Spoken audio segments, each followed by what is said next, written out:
right, it's Ron Goodall from FightHype.com. I'm here with none other, Coach Bullet. How's it going? Y'all know where it is. In the lab all day, every day. You know, Beast Boxing International, Top Rank Mayweather Promotion, Golden Boy. We do all work. You know what I'm saying? Absolutely. And you've had a very busy last year, and it's just very busy. It's going to get a lot busier in 2023. It's duplicating 2023 already. And just with the talent that you're already having, some of the young kids have already kind of made a splash. Like the Robbie Mayweathers. Leonard was watching him and seeing him around Earl Spence, and then you're picking up other guys. Can we just talk a little bit about some of the? Yeah, a lot of people I've been working with for a long time. I got Robert Mayweather, his father, and me were co-trainers. Dorian Khan, helping his father with him. Take he's in another city a lot of and stuff like that. I got Zarina McCoy. I have Avis, the underdog Griffin from CTB. Came to Believe, his management group. I have multiple fighters. I also have a great talent. Just came in 2 months ago from Golden Boy. Tristan Calcrew. Yeah. Is 9-1 cruiserweight. Heavy hitter too. Heavy hitter, getting the shit together right now for whatever lines up against him. I have a few international guys. I got my guy Christian Daniels. He's 5-0 for Slovakia. Mm-hmm. He's a monster. He's sparring everybody in all first round knockouts so far. As you move up into the 6-round marks. This next fight. In addition, men and females, you got talented, amateur guys. Like I said, I got Zoe Bustamante, I have I got Jacob Cuevas. He's ranked number 4 or 5 in national, his weight class. But this year I really don't have a lot of amateurs, except those 2 and Dangerous Demarion. He's a 15-year-old straight monster. He's a 174 pounder, but all these guys are very good, talented fighters, and I take pride in putting my time into them. And seeing the fact that you have so many fighters that you work with, you have to bounce around different gyms. Mm-hmm. How do you manage that, especially with the big talent that you have already and you're adding towards it? Well, all I do all day is train. Mm-hmm. I don't have a job. I don't have a hobby. This is my hobby and this is my job. This is my career. I eat, sleep, piss boxing. You know what I'm saying? So they call me a scientist or a junkie, but this is what I do. So it's 24 hours in a day. I sleep about 5 or 6 hours a day. The rest is for boxing and my daughter. I'm sure it's great for your health too. With working out and man, I'm 43 years old. I feel nothing like. I feel like every bit of 25. I could run, spar, do everything I want to do at any moment. I'm saying? I'm always in good shape. Finally cutting my weight back down since quarantine because, I got fat, got a little belly, 235 all the steaks and Heinekens, You got to enjoy a little bit around the holidays. Got to. Shit, I knew we was going to be here. Mm-hmm. It was over for all of us. Shit. And seeing the fact that a lot of people, hardcore, will know, but you were a fighter as well. You've been in the ring, you laced up, fought, Absolutely. People has fought for championships and things like that. Yeah. Is that just something that's really important for you, that after the boxing career that you wanted to maintain? For me, the fact that I'm a coach, I have to keep myself a certain way for my fighters. You can easily tell somebody to do something, but it's easier if you show them how to do it. You know what I'm saying? If I tell a guy to do exercise, I gotta be able to do it. If I tell him to do this amount of pull-ups, I gotta be able to do it. So I might not be able to do as many sets as them, but I'm gonna do that 1 rep. You know what I'm saying? So at the end of the day, just having these younger, talented guys, I don't want them to have to go down the same road I went. We're going on the B side and just taking a fight just to take a fight. Not preparing properly. When there are guys with special talent, you gotta embrace that and you gotta take it to the top. You know what I'm saying? Yeah. And taking it to the top, I don't know if you're able to leak this out or whatnot, but I heard that Robert would be fighting on the Brandon Figueroa card, potentially. I'm not sure if that's the exact date. Are you on the Figueroa card? Yeah. Oh yeah, and that is in Ontario, California, right? Yeah. The Toyota Center. Okay. Yeah. It's huge. Yeah, it's him and Dorian Khan. They both fight on that card. Oh wow. Yeah. So he's preparing for that right now. Rob is a exceptional fighter with major speed, major boxing IQ. He's intelligent inside, outside the ring. So sky's the limit for him. He's got to stay on the grind and keep working through those thresholds. You know what I'm saying? And he's just a kid. Like I said, I call him a phenom for a reason. Yeah. You know what I'm saying? People understand, oh, why you call him? Because I hold mitts every day. I train, I see every day fighters in many gyms. When you know somebody's special, they're special. Yeah, and then, I got the fortune of seeing him spar some names, some big names, and he looked phenomenal in there. At the age, I think even like Errol Spence, it was on the Frank Martin night, was around him and was talking highly. Just great stuff. Yeah, I mean, the word is getting around, you know what I'm saying, about Rob and some of the other guys that I'm with, Dorian Kahn, Avis Griffin, Christian Daniels, Tristan Calcruth. I just got a lot of talent that I love to train. I love to work with these guys. These guys make me high. They give me a high. You know what I'm saying? So it's not a day I work. Yeah. I'm in La La Land. Yeah, and then just getting back to work, Keith Idec put out an article today, announcing essentially that Rolly will be fighting at 140 for a title against. Exactly. That's major. That's major in its own way. Like I said, he got another opportunity to prove himself and where he belongs. He is the black horse of boxing. I told people that before his first pro fight. I said they don't know what's going to happen with this kid because he don't have a long, extensive amateur career. Started at 17, and before his 12th fight, he's fighting for a freaking interim title, ranking #1 contender in the world. You know what I'm saying? So, I mean, we've done magic as a team. We had a little setback, his last fight, but that's a learning curve. You know what I'm saying? We got things we got to work on. Like every fighter, no fighter knows everything. No coach knows everything. Yeah. So as long as you could get that and stay away from ego tripping and thinking you're God, this is going to make you understand every fighter you face in that ring is completely different. So you got to come prepared completely different every time. Yeah. So you can never say, oh, I'm ready for anybody. You're not ready for anybody. Some people are not. You know what I'm saying? Somebody you beat may not beat somebody that beat you. Remember that triangle that they had with De La Hoya, Sugar Shane, and rest in peace. Feel bad not to Vernon Forrest. Vernon Forrest. You know what I'm saying? Those three guys had that triangle where one could be one, but the other one couldn't beat the other one. Yeah. And that's boxing for you, like. Or Ali Frazier Foreman. Right. Exactly. Or it just goes on and on, like the Pacquiao, Morales, Barrera. Exactly. So right now, like I said, I'm very excited about the Rolly Puello fight. I'm glad they put the announcement out there because that really, we've already been working. We just started camp. You know what I'm saying? So, and everybody see what the little bullshit that went down the other day at the sparring at Mayweather's gym, and sparring is sparring. We help these guys out. We hurt them.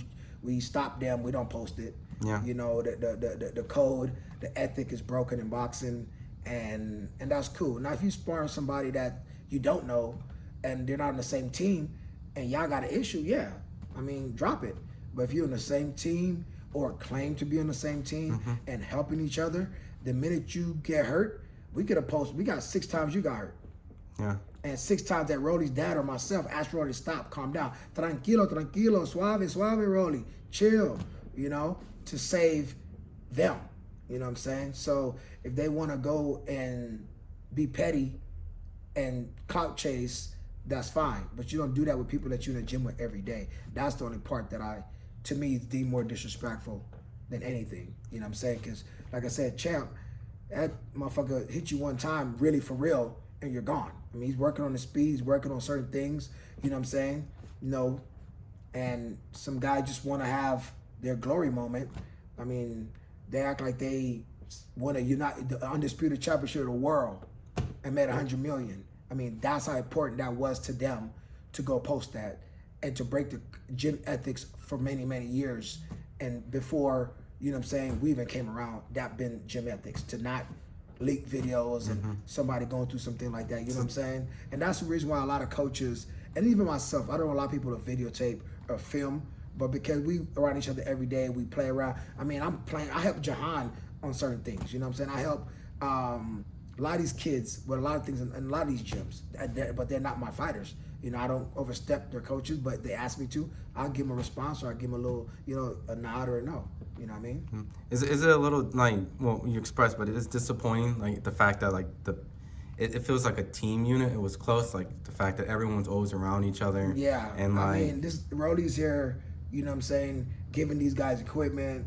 He's there helping them out. Just by sparring with them, he's helping them out. Let them say, okay, I could level up one day, and this is what I got to do. This is what I got to face.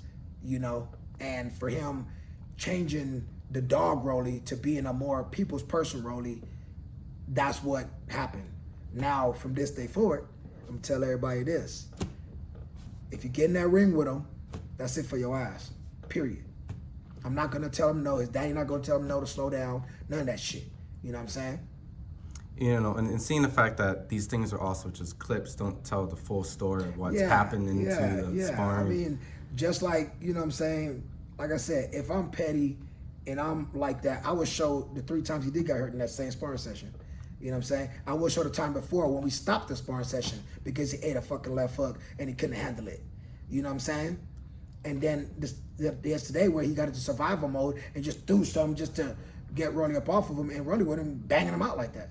You know what I'm saying? So, you know, it just depends on the maturity and the integrity of people. You know what I'm saying? And then I guess the concept of sparring, what happens in sparring stays in sparring. You could be working on different things. Exactly. Your mindset is obviously different when it's a fight night. Exactly. And you know, and things do happen like in sparring. Like people do get hit. And I've seen the best of the best go down. Yeah. I've seen the best of the best all the years I've been about. I've seen 15, 20 champions get knocked out cold. Like not just hurt. Undefeated champions, the ones that the things. You know what I'm saying? Even when Rolly had his last fight, he got dropped. He stood up. He didn't go to sleep. He sparred over there. He took it the same shot, the left hook. The motherfucker got up. It's not like you motherfuckers put a motherfucker to sleep and y'all go, oh, okay. You know what I'm saying? Like, when he knocks motherfuckers out, you see what happens. Mm-hmm. You know what I'm saying? But, you know, they're going to live. They're going to learn. And from here on out, it's a whole new ball game 2023. Nothing is for free. You get in that ring, that ass is ours, period.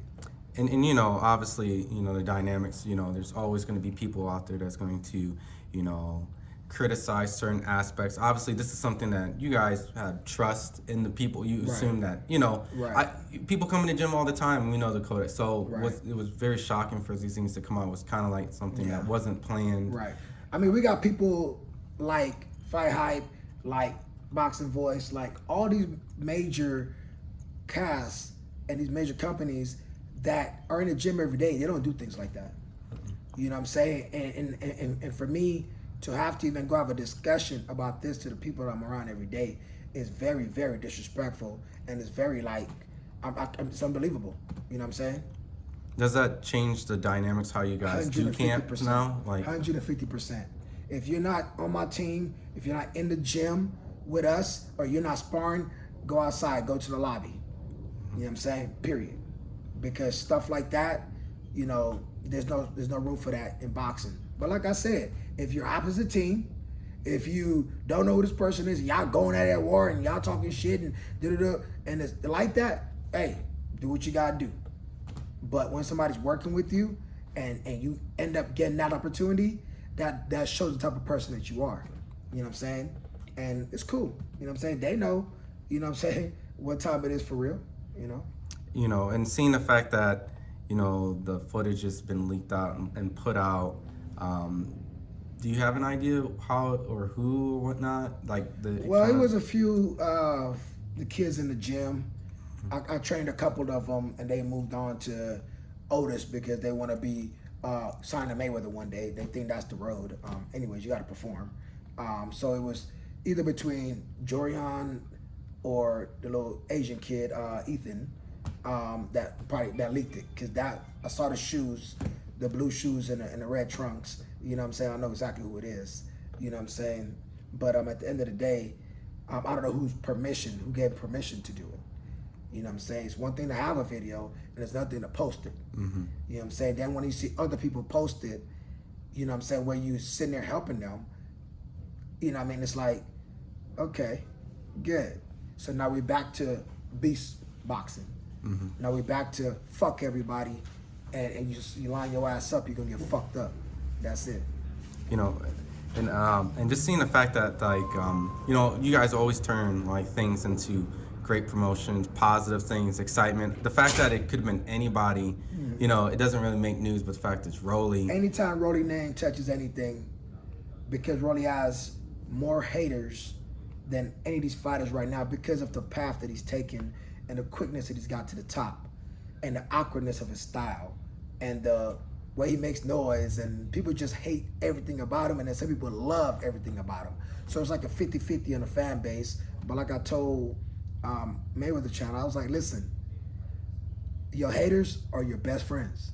They're gonna come see you. Oh, they watching. They watching more than the people that love you. You know what I'm saying? But and with all the hate that they have for Rolly, they have the same hate for me. You know what I'm saying? And don't know me or that kid from Adam and Eve. But because everybody have their own bias or who they like, who they don't like, hey, that's their opinion.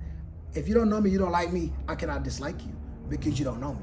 So that's why I tell Rolly all the time, hey, smile at them. Put on a show for them. You know what I'm saying? Because that's what they want. You know, and seeing the fact that also, you know, the boxing scene article came out. And is it somewhan, like, how would you say, is it a blessing that it's something that all the attention's here and the fight's announced together? That's the perfect timing. Good job, haters, on helping the promotion of his next title fight. You know what I'm saying? So at the end of the day, like I said, and like we all know, if it's anybody else in the sport, nobody cares. But because it's Rolly, they all up or down for him. You know what I'm saying? And, you know, I got a lot of messages. Before I even left the gym, this shit was out there. You know what I'm saying? 53 minutes after it happens, it's already out there. So it was already that intent. You know what I'm saying? So, I mean, it's all good. We've had many moments, like I said, where we knocked a lot of motherfuckers out. But guess what? If they're on the same squad as us, we do not post it. We've stopped many people, we don't post it. You know what I'm saying? That's for you to build your confidence and for you to keep working on what you got to work on. If you posting shit like that, now guess what? Now motherfuckers know, oh, this about you, that about you. You know what I'm saying? People understand. In this day and age, nothing is a secret. Yeah. There ain't no secrets. There ain't no certain workouts that stay at home, certain workouts in the gym. A lot of my workouts I don't do in the gym because everybody's watching. You know what I'm saying? A lot of combinations I don't do. You know what I'm saying? And that's why it's very important for a fighter to be able to train privately, especially in this era. You know, and going forward, I'm looking more forward to a more private, you know, area for him to train. You know, or all my fighters get ready for a fight. Yeah, and seeing the fact that, you know, some people are gonna ask, like, you know, they've seen certain gyms of certain people recording. You know, they ask, why would you record? I'm assuming the fact that that's for your own purpose of going back and studying. Studying what you did right, and especially what you did wrong. You know, knowing where you are in camp. Okay, I did this amount of rounds. Did you feel 70% or 80%, 90%? How did you feel? Okay, next session. Okay, you should be getting better. Your condition is getting better. Okay, things are coming. That's what those videos are for, and that's what it's for. It's for you to study. It's not there for you to, oh, I'm a fucking sparring champion. I won the fucking undisputed championship of the world against one of the biggest names in boxing, and they're trying to get that name out there to line up with the other name. You see what I'm saying? Now, for me, like I tell him, if you guys really want some real attention, sign the contract when he builds his way up.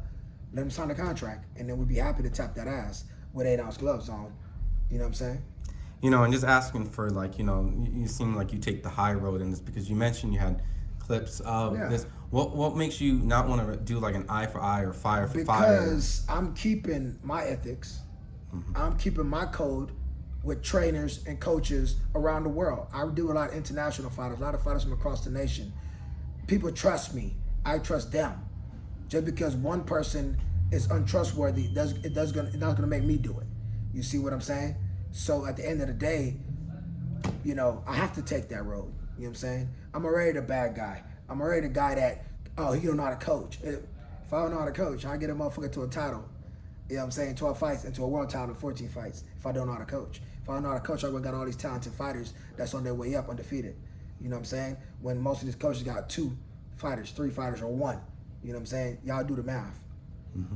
And, you know, and just kind of ending on, you know, obviously, people, when they see you, they're going to ask you a lot of questions about this stuff. But just kind of ending, what is the takeaway? Because the fact is, You know, you're gonna make your adjustments. Obviously, this was nothing that was. It was kind of shocking and new because the fact that you've been around so many of these people that it was like, you know, loyalty, trusting. So I've been around a couple of generations of fighters. It's never happened. Where people that's working with each other have done some shit like that. I've been around the new generation where it happens, and as soon as it happens, they post it. But you're not in the same squad. You're not in the same gym. You know. what would you recommend, I guess, in the future, even when you have a tight knit group of people or people that you felt like you had like an understanding? What would you recommend? I just recommend that the fighter's phone is the only phone that can record, and he gets to do what he wants to do with that video, and they have to sign a waiver or something if there's a guy from another gym that they want to record as well to not post, or they could be, you know what I'm saying, there's consequences, repercussions for that. You know what I'm saying? Because that is not what you sign up for. If you want something on video, sign a contract. Is that kind of what happened? Like, I know there's very famous Sparring of Rolly and Ryan back in the day. Yeah, but you know, Ryan is a whole nother ball game. Ryan is from Golden Boy. Ryan, you know, he was on his high. We just in the gym, he wanted to find some work. That's what that was. You know what I'm saying? Then when the shit hit the fan, he posted something. Then Rolly posted the whole clip. So that was Rolly's Retaliation. Exactly. Ryan's clip. And like I told him, I said, now that is out there, we lost that Ryan fight because we don't get to fight him. Yeah. Because now everybody knows, and he knows what type of person Rolly is. And like I said, that was the blessing with Tank. You know what I'm saying? With Tank, he never sparred us, so he didn't know the heat that he was going to be facing. You know what I'm saying? He heard about it, he seen it. But once he got in there, them eyes was there in the headlights. He was scared as a motherfucker. You know what I'm saying? Once he felt that. But, you know what I'm saying? He's smart. He did his thing, had his business. Congratulations. But everybody ain't him. You know what I'm saying? And when hopefully down the line we get the rematch. Yeah. You know what I'm saying? At 140. And I guarantee things will be a whole lot different. You know, mention a 140, that division is just stacked with a lot of talent. Well, 135 got to go to 140, right? Yeah. 140 got to go to 147. So as you see, when guys get to their championships and they don't want to fight any other champions, they run. Is this like towards someone specifically, or A just lot of them. A lot of 35 pounders ready to go to 40 because they don't want to fight other 35 pounders that are going to take that O. You know what I'm saying? And that's just the fact of the matter.